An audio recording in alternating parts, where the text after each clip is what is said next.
की जो माझा वयाच्या 15 वर्षापासून सलग 39 वर्ष मी त्या पक्षात होतो. 39 मुळात उभी केली. शिवसेनेसाठी काय केलं नाही.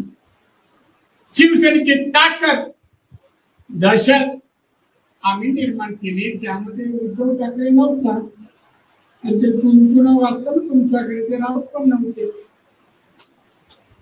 फार बोलतो एवढासा जीव आहे हातात नसलेल्या गोष्टी. उद्धव ठाकरेने शिवसेना वाढावी, शिवसेनेचं अन्न भाषा संरक्षण व्हावं असं एक उदाहरण त्याने द्यावं. अनेक जण या जगातून गेले शिवसैनिक, अनेक जण जेलमध्ये गेले, एन्काउंटर झाले. उद्धव ठाकरे मुख्यमंत्री झाले, एकाच्या तरी घरी गेले, साठवण केलं, घरात नोकरीला कोण आहे विचारलं, 4 पैसे दिले मदत नाही. ही प्रवृत्ती नाही, मदत करण्याची प्रवृत्ती नाही, फक्त द्यायची. उद्धव ठाकरे म्हणजे वन वे मातोश्री, फक्त जमा करायचं.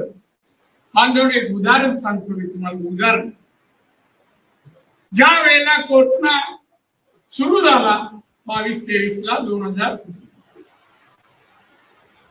त्यावेळेला अनेक कारखाने कंपन्या बंद पडल्या. छोटे मोठे व्यावसायिकांचे कारखाने दुकानं बंद पडली. गरिबांच्या घरी अन्न नव्हतं, मुलं रडत होती, शिजवायला घरात अन्न नाही, अशी भयावह परिस्थिती निर्माण झाली. आणि त्या वेळेला देशाचे पंतप्रधान माननीय मोदी साहेब यांनी योजना किती 80 कोटी लोकांसाठी, या देशातल्या गरीब 80 कोटी लोकांना मोफत धान्य चालू केलं. आजही सुरू आहे. पण पक्षासाठी त्याग केला, एन्काउंटर झाले, जेलमध्ये गेले. त्याच्या कुटुंबाला मदत करायची मानस किंवा तयारी उद्धव ठाकरे कधी नाही. शिवसेना आज खासदार आहे, आमदार आहे, याच्यापूर्वी पालकमंत्री होते वायकर. या लोकांची आर्थिक स्थिती, गरिबी दूर करण्यासाठी कारखाने का नाही आणले, रोजगार का निर्माण केले नाही, लोकांच्या 2 हाताला काम मिळेल असं काम का दिलं नाही. हो, तुम्हाला अधिकार आहे.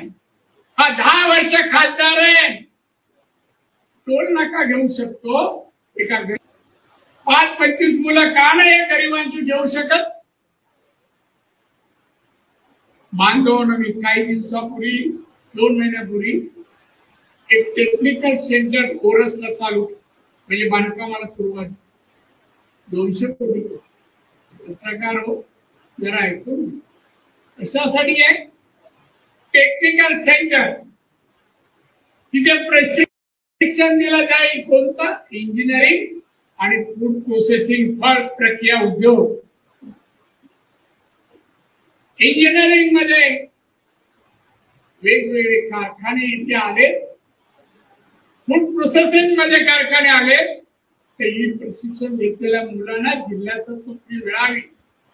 दोडामार्गला नवीन विमानतळाच्या बाजूला 1200 एकर जागा आहे, आम्ही राखून ठेवली आहे, काय करायला दिलं नाही.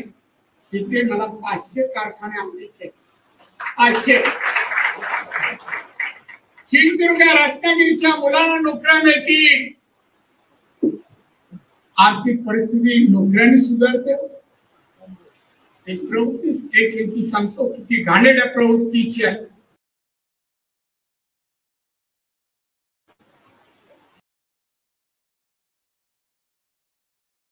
सिंधुदुर्गात टुरिझम जिल्हा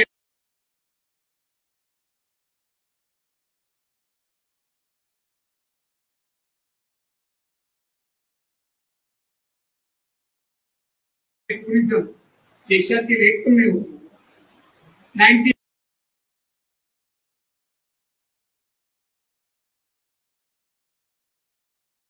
96 ला मी केला, विमानतळ सुचवला, खडकाळ जमीन काही होत नाही, गवत पण नाही.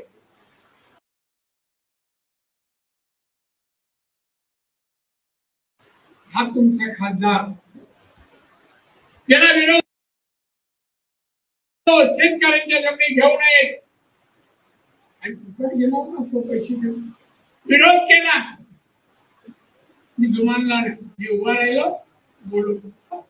प्रत्येक विकासाचं काम आलं मालवण सीवर मी रेव्हन्यू मिनिस्टर म्हणून 100 कोटी रुपये कलेक्टर कडे जमा केले.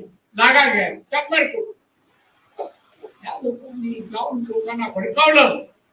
शिवड होईल, परदेशातले लोक येतील, दारू वगैरे वेगवेगळ्या इथे व्यस्त येतील, हॉटेल येईल, अमुक येईल. अरे तुमची काय दारू कोण पाजणार आहे? 5 स्टार मध्ये आमची ही लोक दारू प्यायला जातील, परवडे. लोकांना भडकवायचं. सीवड होऊ दिलं नाही. बांधवना सीवड झालं असताना अर्ध कोकणाच्या मुलांना मोठ्या अनेक हॉटेल उभी राहिली की 5-10 हॉटेल गोव्याला दरडोई उत्पन्न गोव्याचं 4.5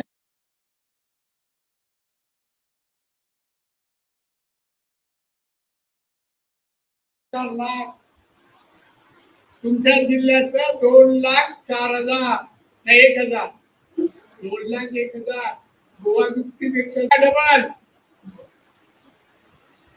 तुमची सुखी आहे. आणि बांधवणं म्हणून या खासदार आमदार स्वतःच आता या चौकशीला जातो त्या चौकशीला कोणी मदत म्हणतो मी नाही त्यातला. अरे मग चौकशी उगाच का जेवढाच गेला म्हणून तुला अरेस्ट केलं काय? कुठेला गेला तू? आणि म्हणून मला म्हणायचं आहे की तुम्हाला खासदार चांगला असेल. मी तिकडे ज्या ज्या योजना आणल्या बघा. परवा एक मुलगी शिकलेली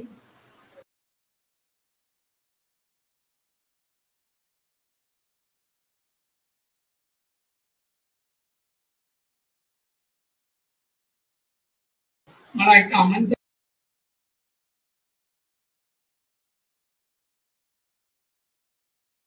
घेऊन दादा म्हणे तुम्ही मला एक क्लस्टर दिला, त्याचं उद्घाटन आहे सांगवे गावात कणकोली तालुका. तो या मी गेलो. कोणती फॅक्टरी सुरू केली तिने? MBA झालेली मुलगी. गवती चहा मला माहिती आहे. सर्दी झाली का गवतीचा चहा टाकतात. चहा त्याला प्रगती म्हणतात. मी आसामला गेलो जेव्हा मंत्री झालो तेव्हा एकदम चायनाच्या जवळ आहे. तिथे गेलो, काही महिला भेटायला आल्या. मला भेटायला आलं, माझ्या हातात काही बाटल्या दिल्या. दारूच्या नाही, परफ्यूम आपलं. बाटली बोललो असतो नुसती जवळ दादांना दिवसा ढवळ्या काय बाटल्या दिल्या. माझा काही संबंध पण परफ्यूम मॅडम हे कोण होणार आहे? हम लोग बना रहे. जवळपास 200 परफ्यूमच्या तयार करणाऱ्या कंपन्या आसामला आहेत आणि सगळ्या महिलांच्या, सगळ्यांच्या महिलांच्या. बघा आज त्या महिलांना रोजगार मिळाला. प्रत्येक फॅक्टरीमध्ये 10 ते 12 महिला काम करतात.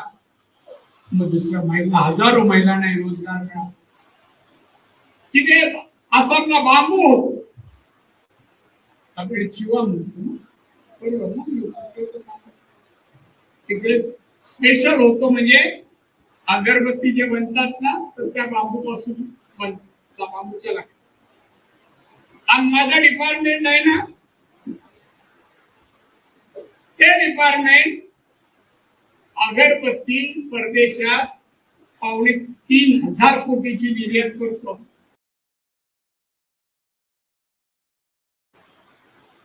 त्या आसामच्या बांबूपासून बनतो.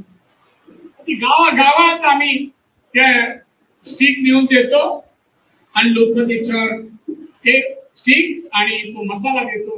लोक अगरबत्ती करून सुकवतात, आम्हाला आणून देतात, आम्ही सिंधुदुर्ग जिल्ह्यात 101 पत्रकार हो, 101 कोण बालक आहेत, कुपोषित बालक 101 कमी आहेत.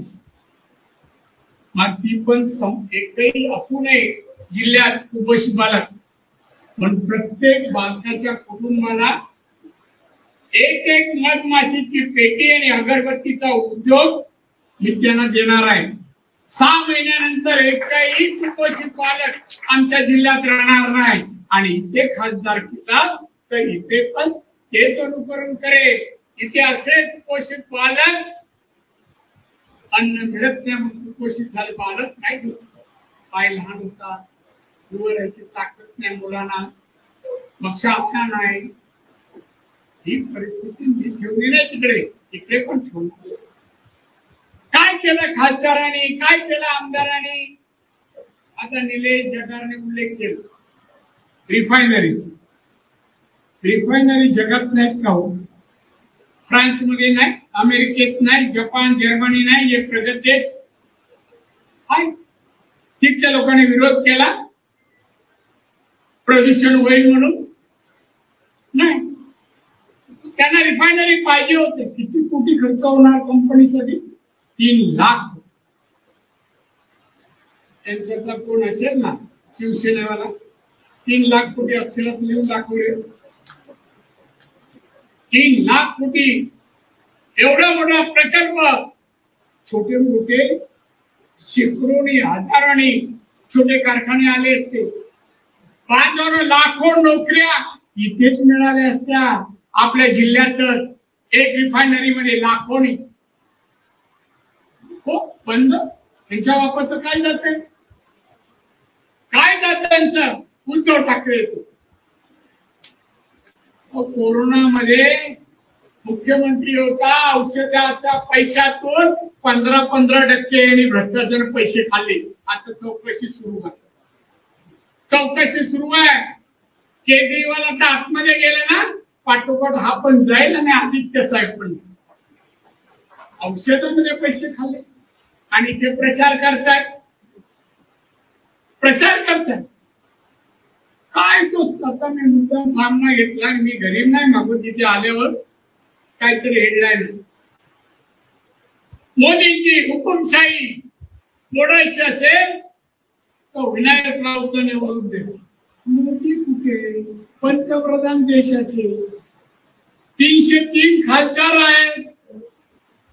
10 वर्ष आहे ते पंतप्रधान आहेत आणि त्यांची दहशत हा चालला. हवा जर आली त्या मालवणच्या माळावर तिकडे जातो, एकदा इकडे जातो आणि हा दहशतवाद रोखणार. काय याचा आहे हो? विकास नाही, लोकांची परिस्थिती सुधारली नाही, शिक्षणासाठी काय नाही, आरोग्यासाठी काय नाही, रोजगार निर्मिती नाही. मग कशाला खासदार आणि कशाला आमदार? कोणी घालायच्यात त्यांची? सांगा मला. तुम्हाला चिड यायला पाहिजे. राणे एवढं करू शकतात, मग विनायक राऊत का नाही? साळवी का नाही? का नाही? शर्टावर जॅकेट घालायला लागला म्हणजे विभागाचा विकास होत नाही. तशी परिस्थिती निर्माण लोकांमध्ये करायला लागते. ठरवावं लागतं. माझ्या मतदारसंघात एकही गरीब शिल्लक ठेवणार नाही, घरात चूल भेटणार नाही, असं एकही घर असणार नाही. निर्धार करा, खरा का आणा रोजगार नाही. शेकडोनी रोजगार या देशात, राज्यात माझ्या अंडरात रोजगाराची संख्या आहे. उद्योगधंद्याची, फॅक्टरीची 7 कोटी, कामगार आहेत 18 कोटी. एवढं माझ्या विभागातर्फे एवढ्या फॅक्टरी मी उभ्या केल्या जातात. मोदींचा आशीर्वाद. कोरोनामध्ये या छोट्या मोठ्या फॅक्टरी बंद पडल्या, कामगार पळाले, वाहतूक ठप्प झाली, कारखाने बंद. मोदी साहेबांनी किती पैसे द्यावे परत चालू व्हायला कारखाने? हे कोरोनामध्ये औषधात पैसे खाले, तो मोदींनी कारखाने, रोजगार लोकांचा परत सुरू व्हावा म्हणून 5 लक्ष कोटी दिले माझ्या खात्याला. किती? 5 लक्ष. असे पंतप्रधान कुठे? 80 कोटी लोकांना अन्न धान्य चालू केलं. देशामध्ये असं एक कुटुंब असता कामा नये, आजारी कोण कुटुंबात पडला तर औषधाला पैसे दे म्हणून आयुष्यमान योजना सुरू केली. 5 लाख रुपये कुटुंबाला मिळतील. 5 लाख करोडो कुटुंबांना पैसे दिले. ज्याला घर नाही, गरीब आहे, झोपडीत राहतो, पक्की घरं दिली. 4 कोटीपेक्षा जास्त लोकांना. महिलांसाठी किती व्यवसाय सुरू केले, किती योजना. उज्ज्वला गॅस पासून ते वेगवेगळ्या रोजगार निर्मितीसाठी किती मोठी 54 योजना. 54 त्या 9 वर्षात लोकसंख्या, महिलांसाठी, उद्योगधंद्यासाठी 54 योजना. शेतकरी, आपण नेहमीच शेतकरी कुठले पीक आलं तर त्यांची अडचण असते. मोदींनी प्रत्येकाच्या अकाउंटवर 6,000 रुपये अकाउंटवर जमा केले. कोट्यावधी शेतकऱ्यांच्या नावावर.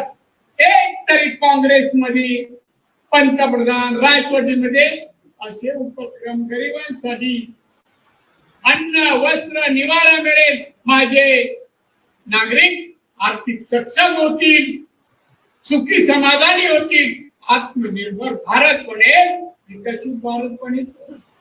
होता का कोण? आज आम्ही अभिमानाने बोलू.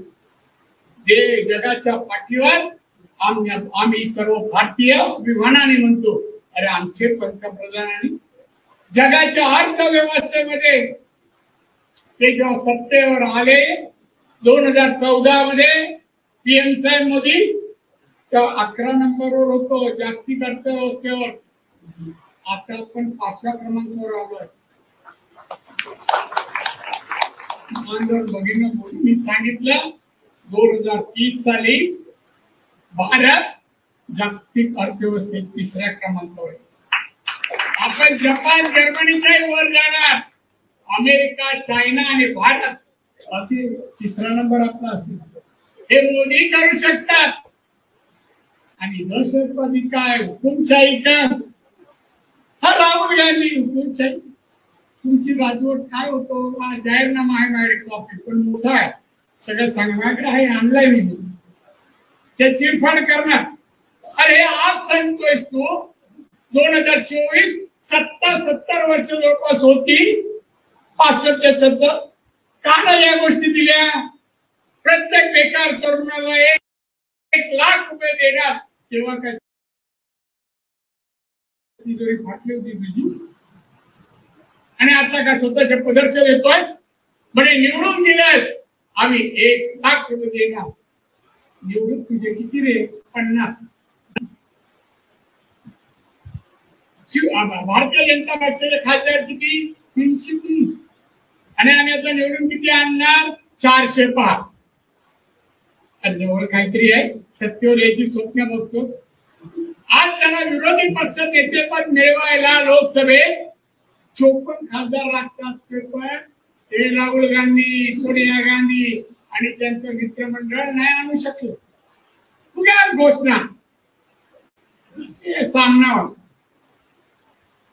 रामलीला मैदानावर गेले उद्धव ठाकरे. रामलीला बोलवलं, विरोधी पक्षाची सभा. रामलीला अरे आपल्याला एकदम दिल्ली काय ताकद आहे शिवसेनेची. 5 खासदार, त्याचे 50 का 5 आमदार. 16 40 गेले सोडून. ह्याच्या नजरेसमोर गेले, हॉटेलमधून उठले आणि गेले एकनाथ शिंदेला भेटले. शिवसेना संपते.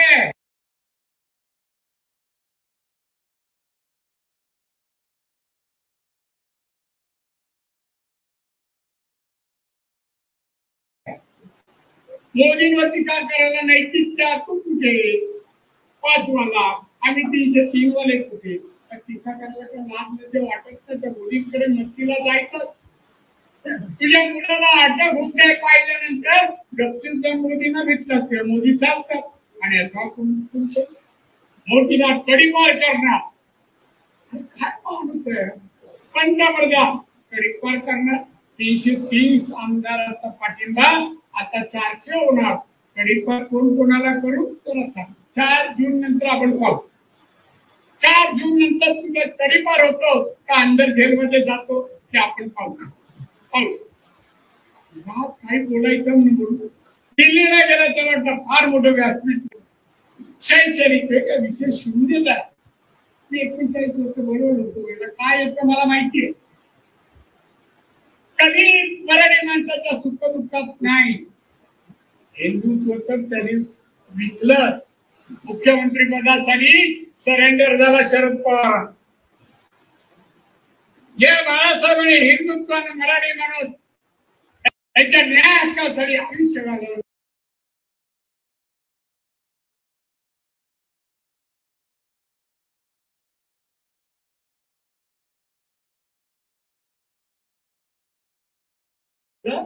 त्यांच्या मुलांनी ती शिवसेना संपून एक दिवशी त्याला कुठे पत्रकार काय उद्धवजी साहेबांनंतर काय केलं झटकन बोला. काय साहेबांना जमलं काय शिवसेना संपवायला? हे संपून दाखवलं. काय काम काय आणि हे इथे खासदार आणि म्हणून बांधव एका दिवशी सगळं बोलत नाही. परत येणार 2 वेळी तुमच्याकडे येणार. विकास काय तू तुम्हाला सांगणार. चांगलं जीवन म्हणजे काय तुम्हाला सांग. माणसाचं जीवन माणूस आहे. एकदाच आयुष्य मिळतं. सुख समाधान आनंदाने जगत असतात. मुलांना चांगलं शिकवण्याचं उत्पन्न असलं पाहिजे. मुलं इंजिनियर व्हायला पाहिजे, डॉक्टर व्हायला पाहिजे, IAS IPS व्हायला पाहिजे. आपल्या जिल्ह्याचा कलेक्टर दुसरा भाषिक का रत्नागिरीचा एखादा मुला IAS जाऊन कलेक्टर येऊ शकत नाही. यायला पाहिजे. असं शिक्षण कुठल्याही जातीचा धर्माचा असू दे, ब्राह्मण असो, मराठा असो, कुणबी असो, कोणी सगळ्यांना समान शिक्षण घ्यायचा अधिकार. समाजाच्या लोकांनी मुलांना शिकवलं पाहिजे, सुविधा द्यायला पाहिजे. मी दरवर्षी 10वी आणि 12वीच्या मुलांना मी सत्कार करतो. काय देतो आज नाही 90% सोन्याचं छोटं नाणं. का देतो सोन्याचं नाणं मला सांगा कोणी उठून. मी तर माझ्या मुलाने मेरिट मध्ये आले, रिझल्ट माझा सोन्यासारखा या मुलाने दिला. त्याला आठवण फक्त सोनं विकला काही करा कुठे टाका सोना बदल होत नाही. तसा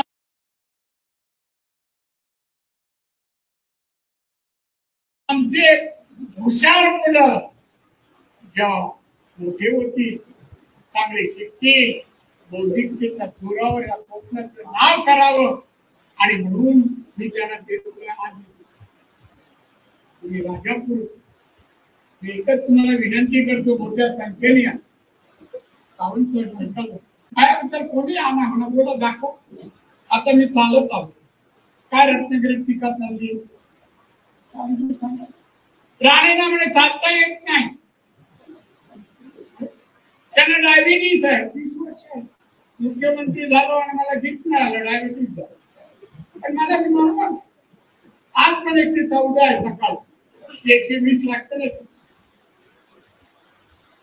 नाही म्हणे लोकसभेत आहे नाही, लोकसभेत जाणार हे आता 20 वर्ष खाता सांभाळतोय.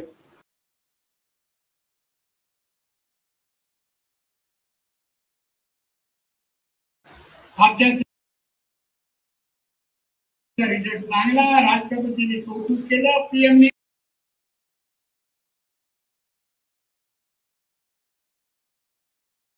केलं आणि अर्थमंत्री आपल्या खात्याचा खर्च गेली 2 वर्ष 100 खोटा नाटक बघते लोकांना पिपायचं काम करायचं. गरिबीचा फायदा पूर्ण नाही अशा मुलांना आणून त्यांच्यासाठी घरं बांधून देऊन जो वृद्धाश्रम आहे ना त्यांना आता मोठं केलं. 4 मुलांना जसं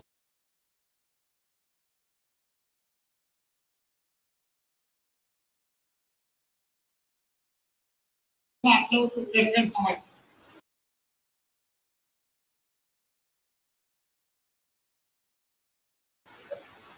आई वडील एड्सने गेले. पावसात भिजत होते. ऑगस्ट महिन्यात आम्ही प्रत्येक टाइमचं पाहिलं. आमच्या कार्यकर्ते तहसीलदारला बोलून घेऊन येतो त्यांना घर दिलं.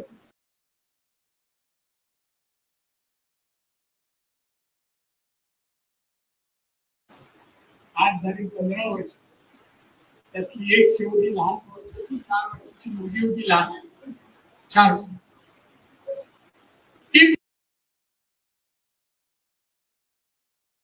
परवा मुंबईत आली. एक चिठ्ठी आली. मी अमुक मला नावाने ओळखत नव्हतो. तिला एवढी छोटी असताना पाहिलं. मी बोलवलं काय पुन्हा दादा मी बाबूची बहीण. तुम्ही आम्हाला वृद्धाश्रम ठेवला ना बाबू मी तिचा मोठा त्याची बहीण का आली. दादा मी ग्रॅज्युएट झालो. मी नोकरीसाठी आले. मी बाकीची भावंड तुझा बाबू सोडला तर आम्ही तिथे ग्रॅज्युएट. वृद्धाश्रमाचं जेवण जेवतात. फक्त घर बांधून दिलं वृद्धाश्रमाच्या मध्ये आणि ते राहतात. त्यांना कपडे लत्ते सगळं मी दिले. आता ते सगळे ते 3 कामाला लागले. फक्त एक मुलगी राहिली. आता 1-1.5 महिन्यापूर्वी असे अनेक प्रकार. काही मुसलमान समाजाची मुलं आम्ही आणली. अब्दुल नावाचा कणकवली एसटी स्टँडवर पावसाळ्यामध्ये लाईट गेली. एक अब्दुल नावाचा मुलगा वर चढला. तो दुरुस्त टाकला. शॉक लागला. काय करू. 3 मुलं. मोठा मुलगा 18 वर्षाचा होईपर्यंत मी माझ्या कार्यालयातून कणकवली ती मुलं वाटली पाहिजे, मोठी व्हायला पाहिजे, शिकली पाहिजे आणि अन्नाला लागा. असं काहीतरी करा. नाव विनायक आहे हो आणि काम बघा कशी. का एक सांगत्रकार तुम्हाला एखादा ज्या सांगेल नोकरीला लावतो मुलीला बोलवायचा त्याबद्दलची तक्रार तिथं पोलीस स्टेशनला पोलीस स्टेशन असा आहे. कधी कोणाला नोकरी लावतो या जाऊ नका. आणि म्हणून त्याला आता घरी बसवायचं आपण निर्धार करा. एक सांगत होतो. सिंधुदुर्गातले 8 तालुके 3 मतदारसंघ. राजापूर 4था. 4ही मतदारसंघाने मला लीड दिलं ना मी जिंकलो समजा. बाकीचे हे ना चिपळूण संगमेश्वर वगैरे हे सगळे प्लस होतील. मग आधी 2 लाखांनी यायचंय ना. 4 मतदारसंघातून आपल्याला निवडून येण्या एवढी मतं द्यायची असतील तर राजापूरनी जे तुमची मतदार एकूण आहेत त्या मतदारापैकी 80% मतं मिळावी ही आजपासून तुम्ही प्रयत्न करावे आणि म्हणून प्रयत्न करा. आमच्या मॅडमने भाषण केलं नाही. विचार करायला लागेल. आपण काही 80% मतं मिळतील तर तुम्ही कामाला लागा. तुम्ही मला खासदार पक्षाने जर मला दिलं तर लढवणार.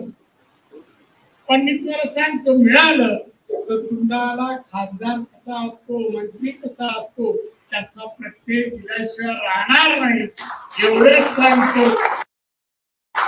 आणि पुढे सभा असल्यामुळे मी जातो. पण माझ्याकडून काय लांब नाही, जवळ आहे.